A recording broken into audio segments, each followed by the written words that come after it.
पार्वती नंदन द्वारा बैकुंठ से शंख ले जाते ही विचलित श्री हरि नारायण अपना शंख लेने तत्काल कैलाश पहुंचते हैं, किंतु भांजा पार्वती पुत्र उससे क्रीड़ा करते हैं। उधर वज्रांतक अपने लक्ष्य को ढूंढता है। इधर पार्वती नंदन अकस्मात ही श्री हरि नारायण का शंख निगल जाते हैं। अब आगे। लाओ पुत्र। शंख तो आपको नहीं मिलेगा मामा जी।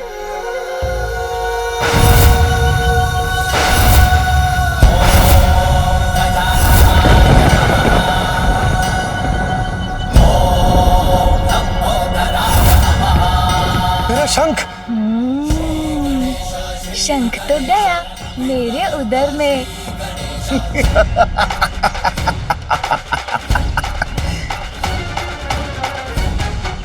पुत्र, इतना विशाल शंख तुमने निकाल लिया, अब मैं क्या करूंगी?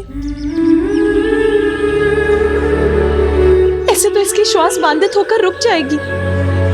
अब मैं क्या करूं? माँ तो चिंतित हो उठी। आप अत्यधिक चिंता मत कीजिए माँ। देखिए, मुझे तो कुछ भी नहीं हुआ, मैं तो सकुशल हूँ। प्रतीत होता है कि इस मूर्ख बालक की मृत्यु तो स्वतः ही हो जाएगी। उसके लिए मुझे कुछ नहीं करना पड़ेगा। क्यों मामा जी, अब आप क्या करेंगे? आपका शंख तो मेरे उदर में है। इस बालक को तो कुछ नहीं हुआ। प्रतीत होता है मेरा शंख ही संकट में पड़ गया है। भ्राता, एक बालक के साथ आप भी बालक बन गए। क्रीड़ा ही तो कर रहा था, दे देता आपका शंख। अब देखिए उसने क्या कर लिया। अब हम क्या करेंगे? मैं इसकी पृष्ठ पर वार करता हूँ। क्या? एक शंख के लिए आप मेरे पुत्र पर प्रहार करेंगे? नहीं देवी, प्रहार नहीं, मैं वो। माता, यदि बालक खास दे तो कदाचित शंख बाहर निकल आएगा। हाँ, ये उचित है। पुत्र, तीर वेग से श्वास बाहर करो। बालक, देखिए, ऐसे।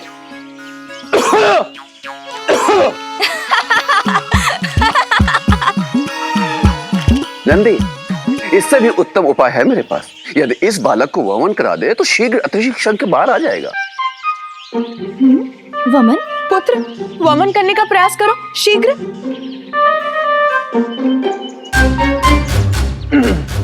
बालक, देखिए इस प्रकार।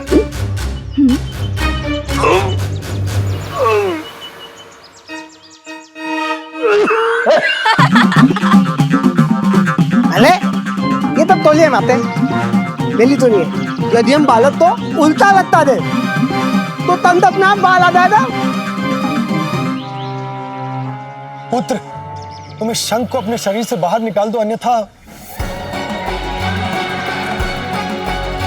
मैं समझ गया मुझे क्या करना चाहिए। मामा जी अब क्या करने वाले हैं? महाकाय बुद्धि के नरेश, रिद्धि सिद्धिदायी विघ्नहर्ता श्री गणेश, सुमुख नाम प्रथम पूज्य देव तुम विशेष, रिद्धि ये क्या प्रभु? विघ्नहर्ता श्री गणेश। जग को जो पाले, जो सबको तारे, आज विवश पार्वती सुत से हारे।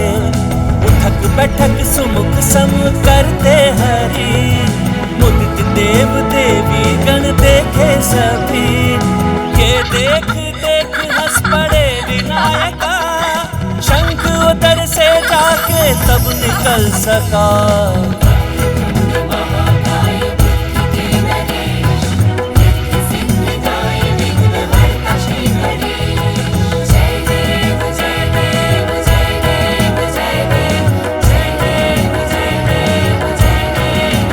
शंख।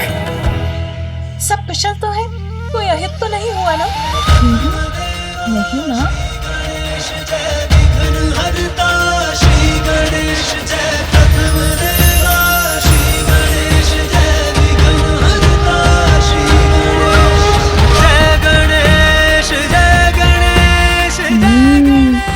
मामा जी ने शंख लेने की युक्ति लगा ही ली। जिसके उदर में अमृत का भंडार हो उसका कोई अहित कैसे कर सकता है। माहेश्वरी व्यर्थ ही चिंता कर रही है। माहेश्वरी के पुत्र की लार तो अमृत है। चलिए, आज इस क्रीड़ा के कारण हम सभी को श्री हरि के उदाहरण से एक बहुमूल्य सीख तो प्राप्त हो गई कि बालकों को कैसे बहलाया जाता है। बस अब तो प्रसन्न हो गए ना आप भ्राता? प्राप्त हो गया ना आपको आपका शंख? नंदी, शीघ्र जाकर मेरे पुत्र के लिए थोड़ा जल लेकर आओ। जी माता।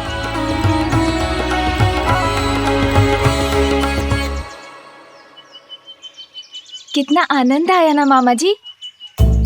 मुझे तो आपका शंख बहुत भा गया।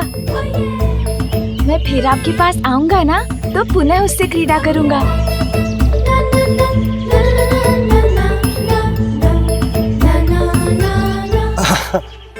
अवश्य पुत्र, क्यों नहीं?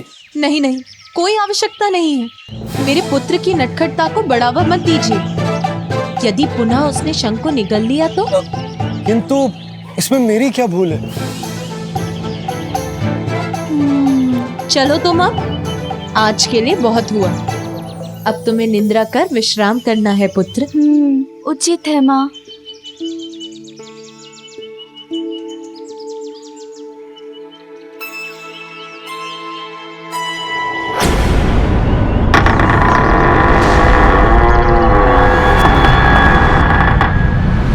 बालक को मनाया जाता है, ये मानती हूँ मैं, किंतु भ्राता श्रीहरि तो अपने भांजे के साथ स्वयं ही बालक बन गए। शंख ही दे दिया उसे। देना ही था तो कोई और क्रीड़ा की वस्तु दे देते। अब मैं भी अपने पुत्र के लिए ऐसी अनेकों क्रीड़ा की वस्तु लाऊंगी। माँ की गोद में आए विघन हरता। माँ, वो इतने रंग बिरंगे वस्त्र क्यों है यहाँ?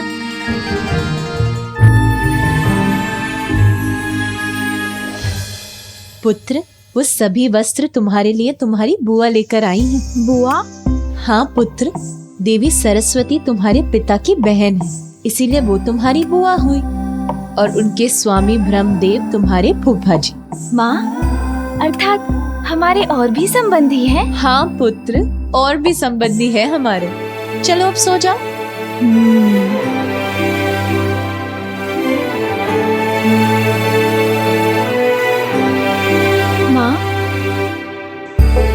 हाँ पुत्र। एक बात तो आपने बताई ही नहीं कि बुआ जी और फूफा जी का निवास कहाँ है? ब्रह्मलोक में पुत्र, और कहाँ। चलो अब सो जाओ।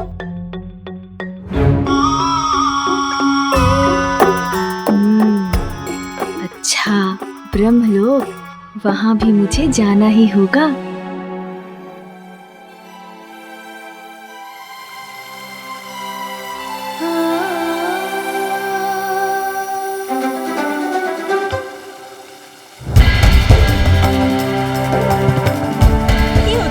ध्वनि कहाँ से आ रही है? पार्वती, शीघ्र चलो। तुम्हारे माता पिता महाराज हिमावत और महारानी मैना आए हैं। वो यहाँ कैलाश आए हुए हैं। अब आ गई माँ।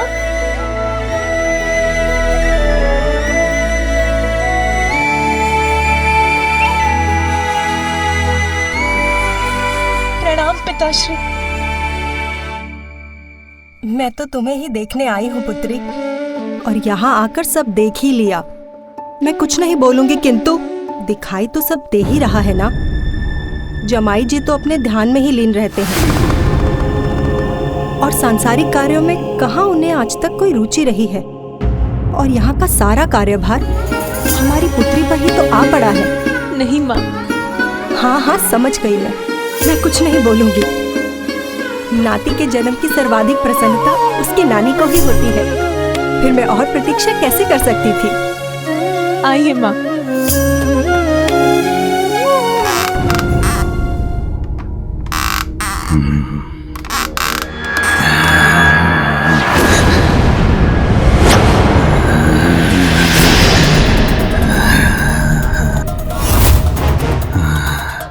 अब उचित है। एकाकी है ये बालक, निद्रा मग्न है।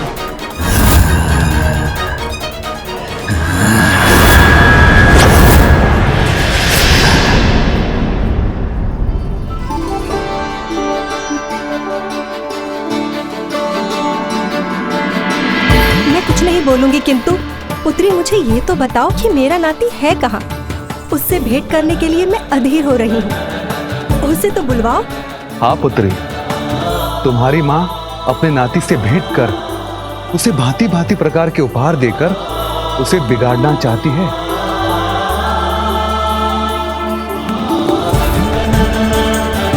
जया, विजया, मेरे पुत्र को शीघ्र यहाँ लेकर आओ। माँ, इतना कुछ लाने की क्या आवश्यकता थी? पुत्री, मैं अपने नाती से प्रथम भेंट करने वाली हूँ, तो उस पर अपनी स्नेह वर्षा करने का अधिकार तो है मुझे। मैं कुछ नहीं बोलूंगी, किंतु मैं चाहती हूँ कि मेरे नाती को वो सब कुछ प्राप्त हो जो एक राज परिवार के बालक को होना चाहिए। इसीलिए तो मैं उसके लिए ये सारे नवीन वस्त्र और अनेकों प्रकार के खिलौने लेकर आई हूँ। उसे आने तो दो। पुत्र उठो, देखो कोई तुम्हें देखने बहुत दूर से आया है।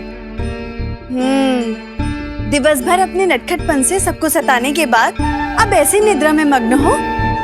रुको, मैं उठाती हूँ तुम्हें।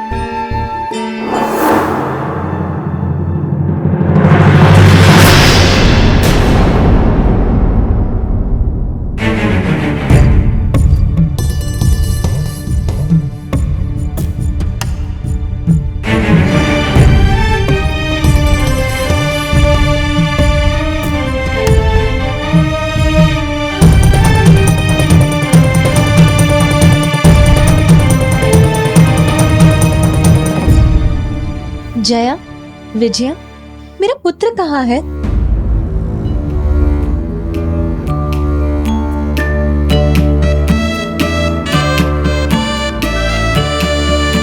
ओह, अभी वो अपने नाना नानी से परिचित नहीं है ना?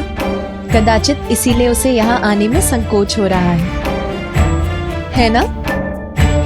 इसीलिए नहीं आया ना तुम्हारे साथ? रुको, मैं ही अपने पुत्र को यहाँ लेकर आती हूँ।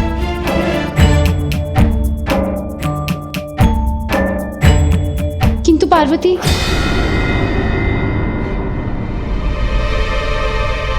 तुम्हारा पुत्र अपने कक्ष में नहीं है।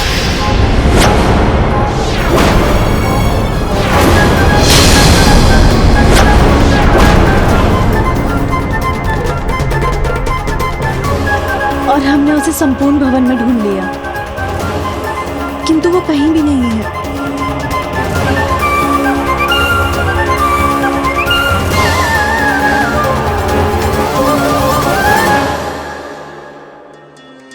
किंतु ये कैसे संभव हो सकता है? वो अपने कक्ष में नहीं है और संपूर्ण भवन में भी नहीं है। इतना छोटा बालक कहाँ जा सकता है फिर?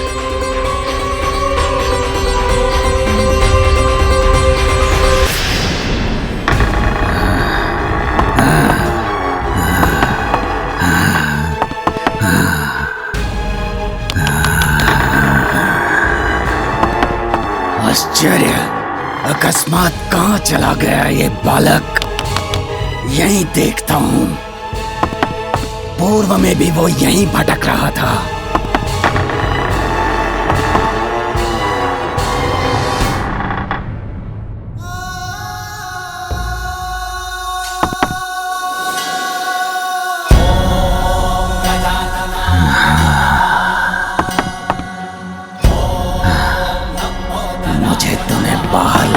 आवश्यकता ही नहीं पड़ी बालक।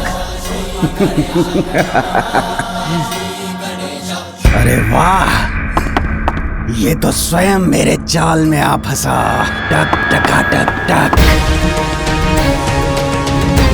तुम तो स्वयं मृत्यु की ओर खींचे चले आए।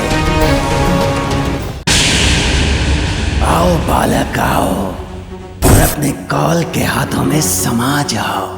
टक टका टक टक। वज्रांतक के ये हाथ आतुर हैं तुम्हें मसल कर तुम्हारे प्राणों को हरने के लिए।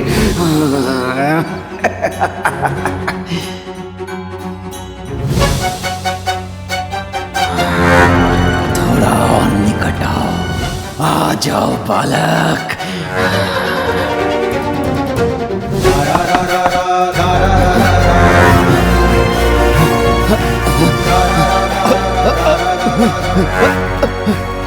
सा है ये अंधकार?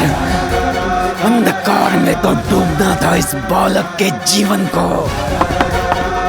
उस पर पड़नी थी मृत्यु की भयावह काली छाया, किंतु इस अंधकार ने तो मेरी ही दृष्टि बाधित कर दी।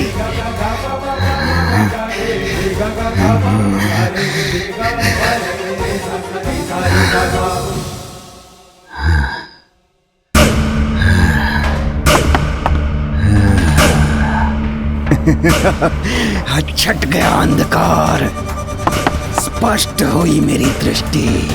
टक टका टक टक।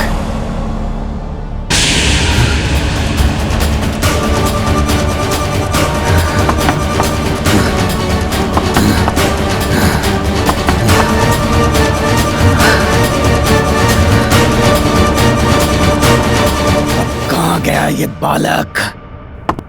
क्या वायु में विलीन हो गया या धरती निगल गई इसे? इतने कम समय में दूर नहीं जा सकता। टक टका टक टक। शुभता का कंटक। मैं हूं वज्रांतक।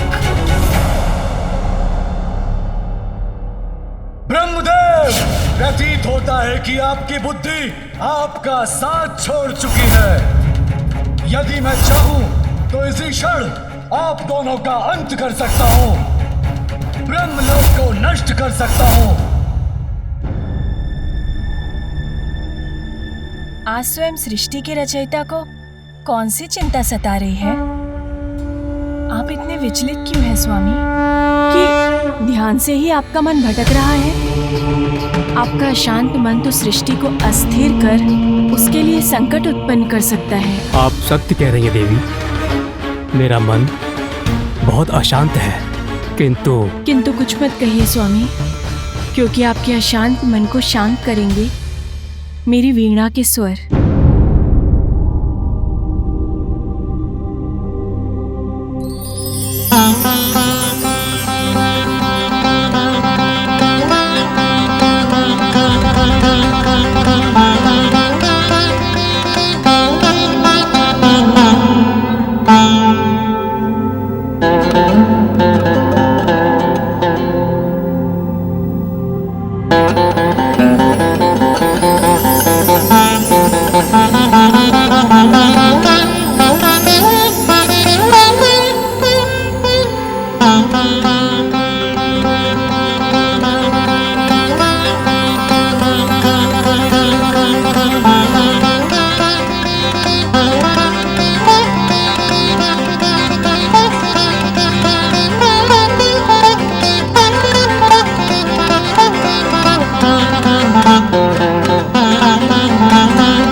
पुत्र तुम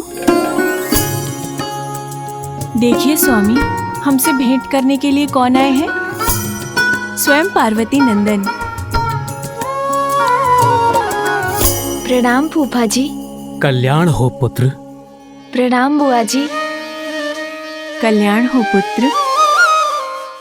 बुआ जी, कितने मधुर और कितने आनंददायक स्वर है आपकी वीणा के। क्या आप मुझे भी वीणा बजाना सिखा सकती हैं?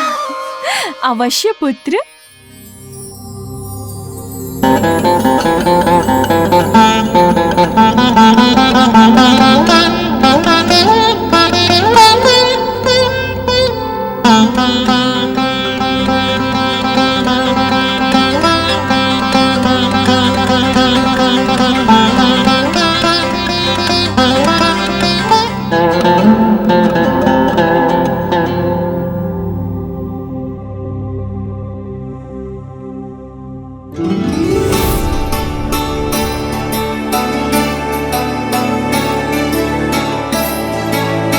संकोच मत करो पुत्र, जैसा उचित लगता है वैसा स्वर छेड़ो, तुम शीघ्र सीख जाओगे।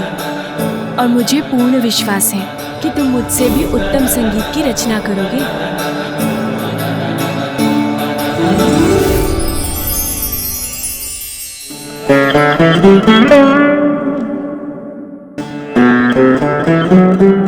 कितना मधुर है इस वीणा का स्वर। मुझे तो बहुत आनंद आ रहा है।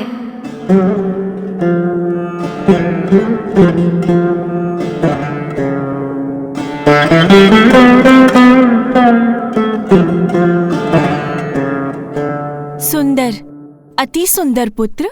तुम्हें तो संगीत का वरदान प्राप्त है। बुआ जी, वरदान का तो मुझे ज्ञात नहीं, किंतु मुझे आनंद बहुत आ रहा है। मैं आपकी वीणा के तारों पर और सुर छेड़ सकता हूँ क्या? अवश्य। इतना सुंदर संगीत उत्पन्न कर रहे हो तुम, अभी रुक क्यों गए? इसी प्रकार से बजाते रहो और आनंद आएगा तुम्हें। बजाओ।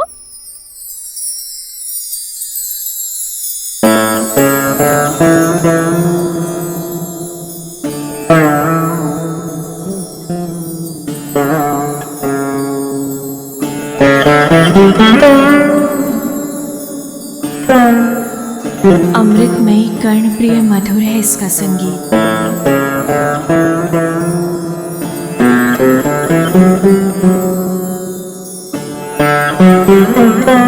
अद्भुत, असाधारण, अवश्य किसी दिव्य शक्ति का प्रतिरूप है ये बालक।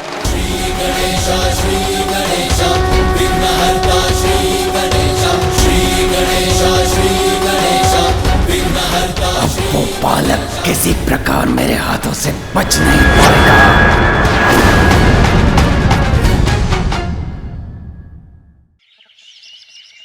लाओ पुत्र। शंख तो आपको नहीं मिलेगा मामा जी।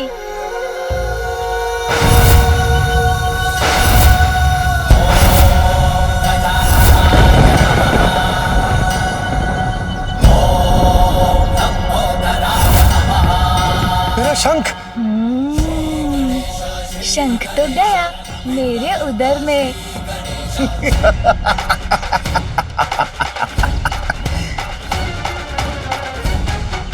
पुत्र, इतना विशाल शंख तुमने निकाल लिया, अब मैं क्या करूंगी?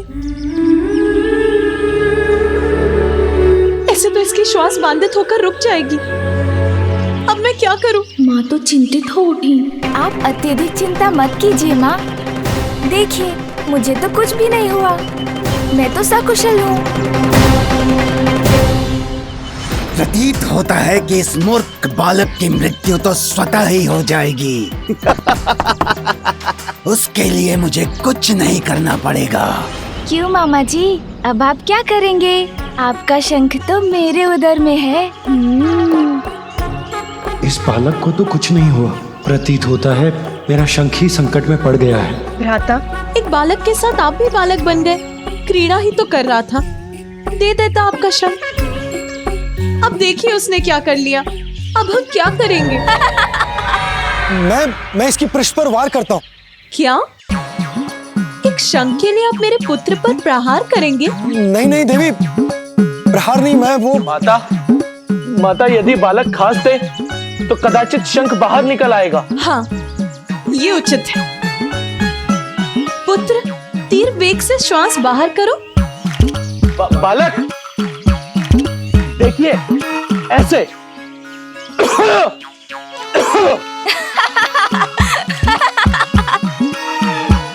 नंदी, इससे भी उत्तम उपाय है मेरे पास। यदि इस बालक को वमन करा दे तो शीघ्र अतिशीघ्र शंख बाहर आ जाएगा। वमन? पुत्र, वमन करने का प्रयास करो शीघ्र।